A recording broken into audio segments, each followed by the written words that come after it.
Alright, so this is another episode of Now You Know. Today, what we're going to do is install the Sumosprings to my 2008 F53 chassis Winnebago Sightseer. Anywho, as I look through, the directions are pretty straightforward, and what it will require one to do, from what I see here and by reading through, is you're going to have to start with removing the bump stop, the original bump stop, which I will show you in the next few segments. And once you remove the bump stops, you're going to install, oh, there it is, this bracket up onto the frame. Remember to put those two bolts hanging down, and then the first part of the sumo spring will be mounted to that, and then from there this part of the sumo spring will be mounted to this plate, which you will secure from the bottom. So I'll show you as I go through. It's gonna be a little difficult because it's kind of like a one-man show here, so I have to take you through segments after I do some installation. So we'll cut the scene and go to the next.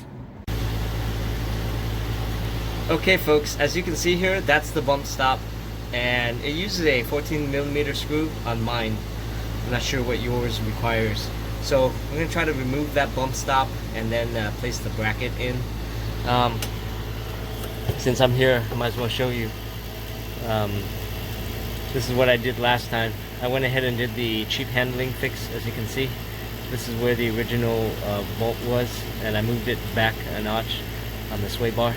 So there was one of the RV forums, a gentleman called and spoke to a Ford mechanic rep, and he did state that these F53 frames, they come out of the factory on a soft setting, and that's up to the coach company to adjust as they go.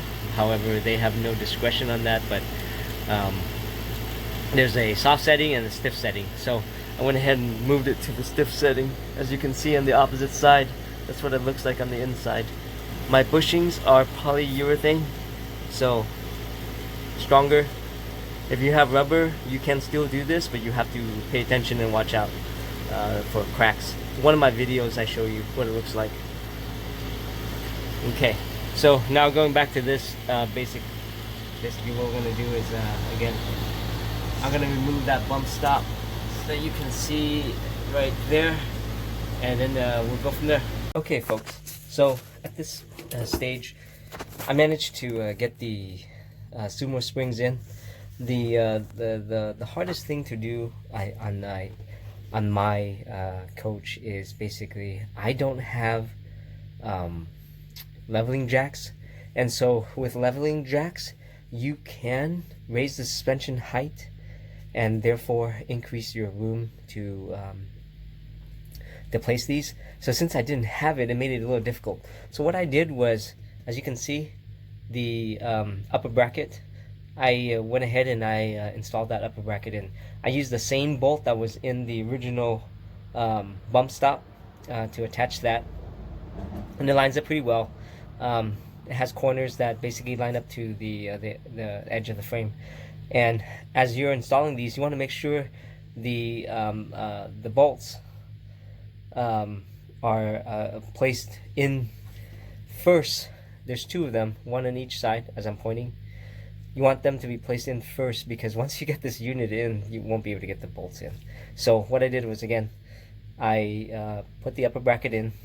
The lower bracket, I basically set it so that I can see where it was at, and then once I found out where it was centered at, I went ahead and I took it off and I tightened the screw up for the lower part of the sumo spring. The upper part, so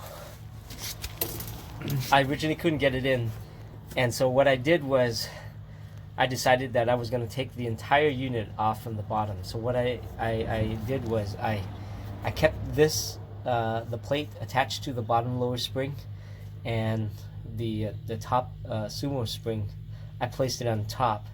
And because I don't have enough clearance, as you can see from there to there, what I went ahead was I took, if you can see right there,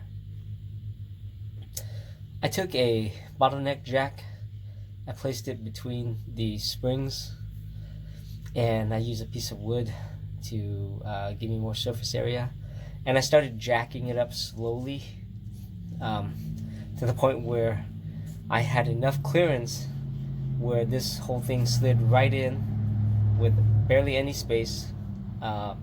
Once I got it in, what I did was I went ahead and I tightened the 2 top bolts, and I lowered it from that point. So right now it's really centered.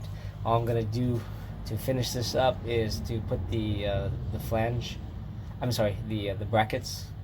There's one in the front and one in the back right there, and tighten it, and that's pretty much it. The opposite side will be pretty much the same.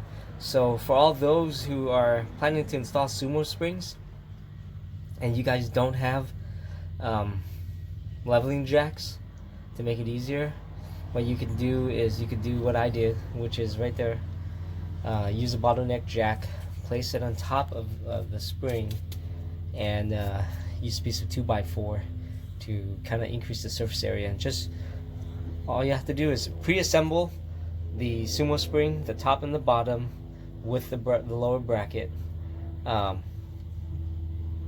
The upper bracket should already be installed, and so what you do is you just jack it up just enough that you can slide this whole unit in. Once you slide the whole unit in and you tighten the 2 top bolts, you can go ahead at that point and drop the jack so that levels right on it, and then complete the last step of the process. So other than that, thank you folks very much. This is another episode of Now You Know, and this is basically on F53 chassis suspension parts, utilizing sumo springs. Have a great day.